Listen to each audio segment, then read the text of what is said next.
This is Jarrod Horak. This is my final Belmont Stakes video, and I'm going to give out my top choice at the end of this video. Now, if you're interested in my annual Belmont Stakes Day full card, you will find that full card at therunawayhorse.com on my sales page. It is complete and ready to purchase now. I handicapped all 13 races, wagering strategies for each race, plus double, pick 3, pick 4, pick 5, and pick 6 tickets. And if you want to purchase just the Belmont Stakes itself, you can do that as well. So go over to therunawayhorse.com on my sales page for details, and you can purchase my Belmont Stakes Day full card at 2 other websites, horseracing.nation.com, todaysracingdigest.com. And I'll provide links in the description in this video for those sales pages.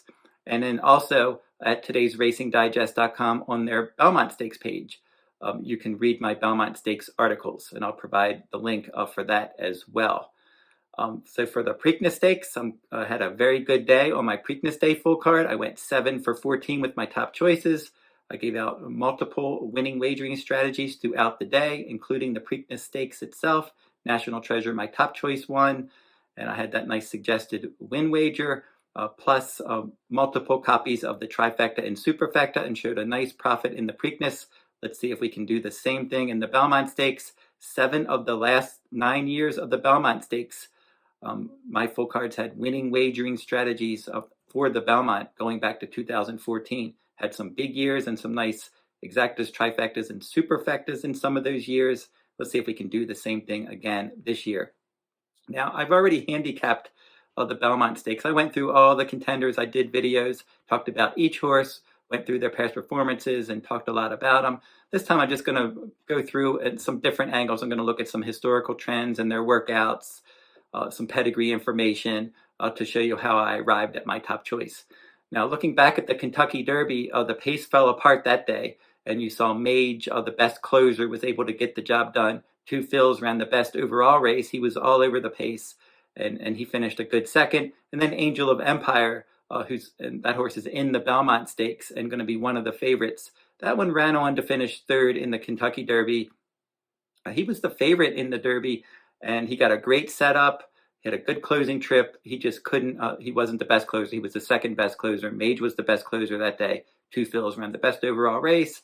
And then Angel of Empire was best of the rest in 3rd. He was getting to the runner-up at the finish, but it really did set up for him. And maybe he was a tad disappointing there. He probably should have ended up running 2nd, but overall, solid effort. In the Preakness Stakes, a completely different pace scenario.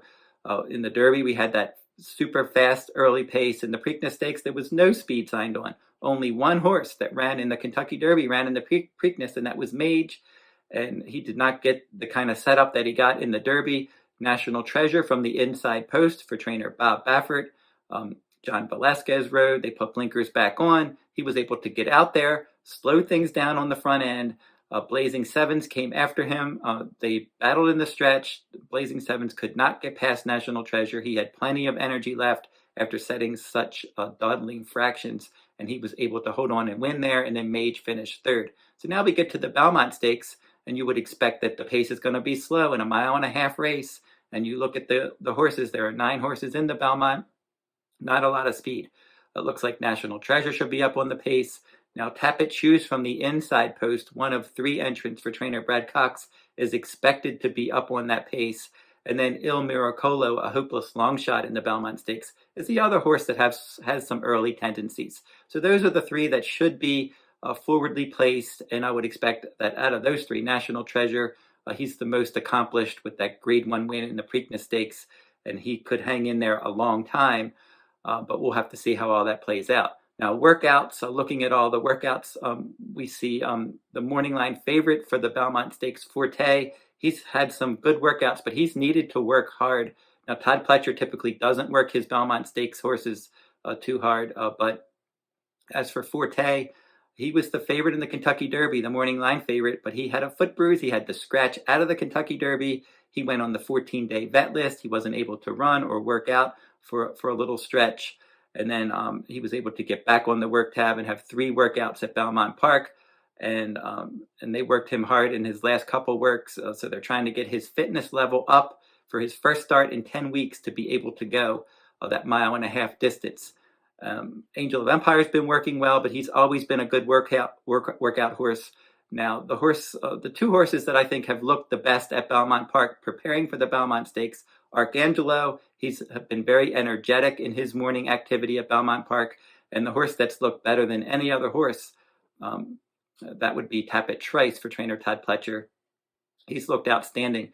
His next to last Belmont Stakes work, he had a huge gallop out, and then in his last maintenance move, full of energy, he wanted to do so much more, but they want to save his energy for the Belmont Stakes. So he's one that seems, and Arcangelo, that seem to be coming up to the race in good order. Nothing wrong with Forte's activity, but like I said, he's had to really work hard. Now, looking back at the Preakness runners running in the Belmont, just 3 of the last 21 renewals were won by horses that ran in the Preakness. So in the last 21 runnings of the Belmont Stakes, only 3 horses also ran in the Preakness Stakes, and 2 of those were Triple Crown winners, American Pharaoh and Justify. So you got to go back to 2005. Fleet Alex was the last horse that didn't win the Triple Crown that also won the Preakness and the Belmont Stakes. Now the Derby is a good race to come out of for Belmont Stakes horses.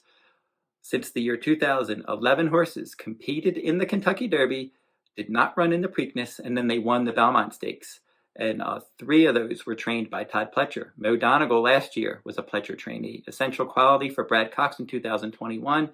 Taprit, another Pletcher runner in 2017. Creator in 2016. Palace Malice, another Todd Pletcher Kentucky Derby also ran, that bounced back and ran better in the Belmont Stakes with a win. Union Rags, Summerbird, Jazzle, Birdstone, Empire Maker, and Commendable. So those are the 11 horses since the year 2000 that ran in the Derby, skipped the Preakness, and won the Belmont. And the horses this year trying that angle, Angel of Empire and Hit Show for trainer Brad Cox, and Tapit Trice for trainer Todd Pletcher. The Peter Pan Stakes, Arcangelo was the winner this year.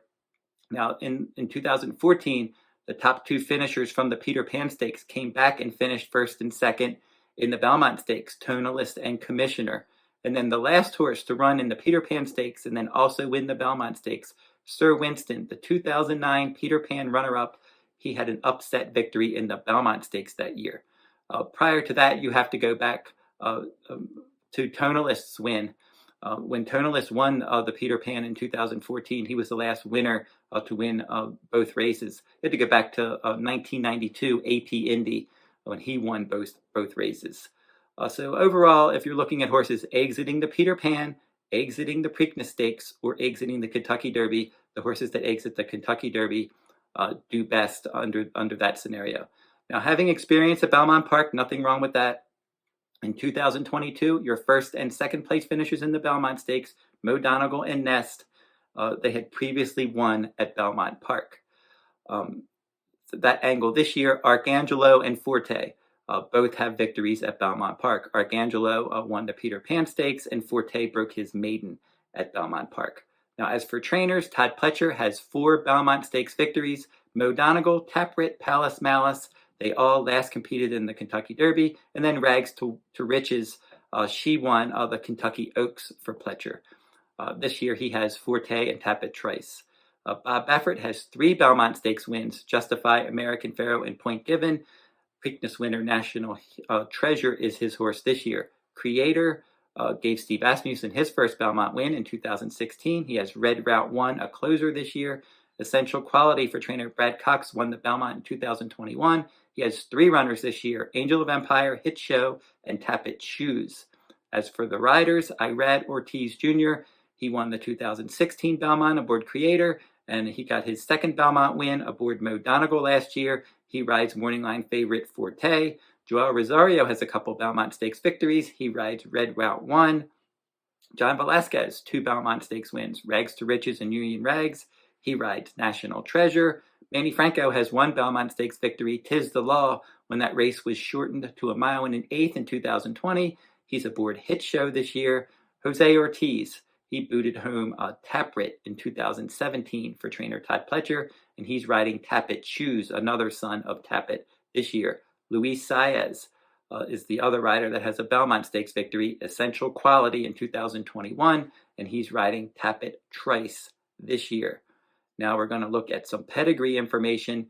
Now, Tapit is the big sire to look for for the Belmont Stakes. Tapit has been responsible for 4 Belmont Stakes winners. So that's a good angle. He had Tonalist, the Peter Pan winner, Creator, Taprit, and Essential Quality. His other 3 winners last ran in the Kentucky Derby, and he's had multiple horses hit the board as well. Now, I read a very interesting article written by Mark Midland at HorseRacingNation.com earlier this week. It went into depth about the Tapit angle in the Belmont Stakes, and I'll provide the link in the description in this video if you want to check that out. So the pedigree, looking at the dosage numbers. Now, horses that have a strong dosage profile, and not necessarily just the dosage index. The dosage index is the number, we've heard that in the Kentucky Derby before, where you look at it, horses that have a dosage of 3.0 or less in the Belmont Stakes typically do well. But I like the dosage profile.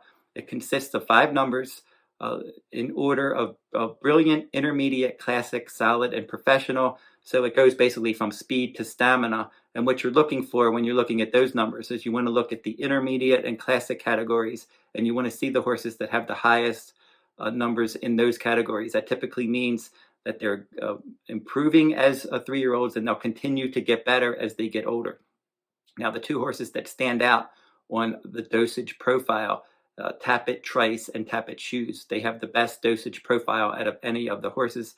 I think that their best races are probably still ahead of them, and they're 2 interesting horses for the Belmont Stakes. So looking at all that information, going through all of that, I ended up coming up with, as my top choice, Tapit Trice. He just seems to have the most positives out of all the angles. He's the horse that has that good dosage. I mentioned that. He has that Tapit angle. Tapit's had 4 Belmont Stakes winners. Ty Pletcher's won the Belmont 4 times. His rider, Luis Saez, has won the Belmont Stakes before. His morning activity has been very strong.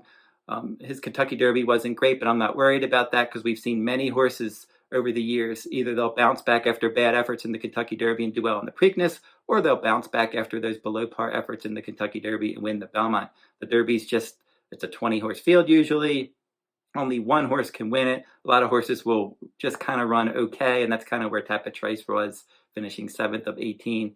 So overall, looking at all the angles, the workouts and the pedigree and the connections and everything, and the ability to get a 1.5 miles, that galloping running style at Belmont, I just came up with Tapit Trice as my top choice. He was my top choice in the Kentucky Derby, but horses by Tapit typically underperform in the Kentucky Derby, and horses trained by Todd Pletcher typically underperform in the Derby, and that's what he did. So I'm willing to give him another chance to bounce back in the Belmont Stakes at 1.5 miles and win the 3rd jewel of the Triple Crown. So Tapit Trice, my top choice in the 2023 Belmont Stakes. Don't forget to like, subscribe, and comment if you like this horse racing content. I'm going to do a Belmont Stakes recap video to wrap up the Triple Crown coverage this year. And until I see you next time, good luck at the races and good luck in the Belmont.